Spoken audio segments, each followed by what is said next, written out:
உங்களுக்கு சென்னை மாநகராட்சியில் வேலை இல்லை.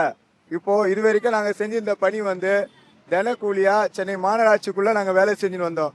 1ஆம் தேதியிலேருந்து உங்களுக்கு வேலை இல்லைன்னு சொல்லிட்டு 1953 பேர் மண்டலம் 6 மண்டலம் 5 2 மண்டலத்தை சேர்ந்தவங்களும் உங்களுக்கு வேலை இல்லைன்னு சொல்லி அன்னைக்கு வேலை நிறுத்தம் பண்ணி நீங்கள் வேலை செய்யணுன்னா ராம்கின்ற கான்ட்ராக்ட் நிறுவனத்தில் தான் நீங்கள் வேலை செய்யணும், சென்னை மாநகராட்சியில் உங்களுக்கு வேலை இல்லை அப்படின்னு சொல்லிட்டு அனுப்பிச்சிட்டாங்க.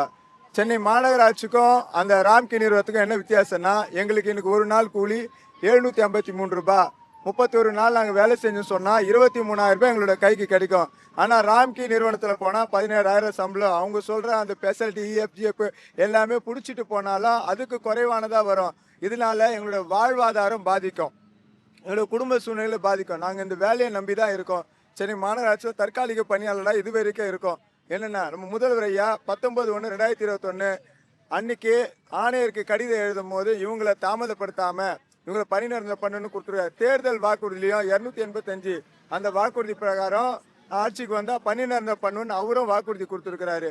இன்னைக்கு நாங்கள் என்ன கேட்குறது என்னென்னா, எங்களுடைய உரிமையை தான் நாங்கள் கேட்குறோம். நாங்கள் எங்களுடைய உழைப்பை தான் கேட்குறோம். இன்னைக்கு இந்த இடத்துல வந்து இந்த பிளாட்பாரத்தில் இனியோட 11 நாள் நாங்கள் உட்காந்துருக்கோம். யாரும் இது வரைக்கும் வரல. உள்ளேயும் பேச்சுவார்த்தை நடந்தது. அவங்களும் உள்ளே இருக்கிற அவர் மினிஸ்டர் சேகர் பாபு ஐயாவும் கார்பரேஷன் கமிஷனர் அவர்களும் மேயர் எல்லாம் இருக்கிறவங்களாம் சொல்கிறதுன்னா, நீங்கள் தனியார் மையத்துக்கு போகணும்னு சொல்லிட்டு தனியார் மையத்துக்கு தான் அவங்க ஆதரவாக இருக்கிறாங்க. அவங்க அதாவது என்னென்னா, ஒரு தொழிலாளிகளுக்கான இந்த இதுவும் இல்லை. நாங்கள் இவ்வளோ நாள் இருக்கோம், இது வரைக்கும் எங்களை வந்து விசாரிப்ப சமூக ஆழ்வர்களும் மற்றவங்களாம் வந்து எங்களை பார்த்துட்டு போகிறாங்க. இது உழைப்போர் உரிமை இயக்கம் எல்டிசி சங்கம் தலைவர் பாரதி அவர்கள் மூலமாக எங்களுடைய பணி நடந்த வழக்கு கோர்ட்டில் நடந்துட்டு இருக்கு. 28ஆம் தேதி அரசாணை ஜிஓ பாஸ் ஆகி நம்பர் 411 412 பிரகாரம் தனியார் மயப்படுத்தக்கூடாது, 3 மாத கால அவகாசத்துக்கு அதை விசாரிச்சுட்டு தான் தனியார் மயப்படுத்தணும்னு சொல்லிட்டு அந்த தீர்ப்பில் இருக்கு. கோர்ட்டு தீர்ப்பையும் மீறி இன்னைக்கு இந்த 1953 தனியார் மயப்படுத்தணும்னு சொல்லிட்டு அதிவிரைவு நடவடிக்கையா தொழிலாளர்களுடைய துரோகமா இதை பண்ணியிருக்காங்க.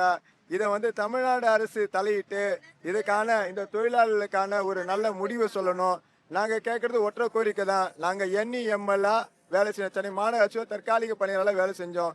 கோர்ட்டு கேஸை அது பணி நிரந்தர பணியை வந்து கோர்ட்டு மூலம் நாங்கள் வழக்கில் பார்த்தோம். எங்களுக்கு என்இஎம்எல் பணியாளராக நாங்கள் உள்ளே இருக்கிறோம் தான் கேட்குறோம்.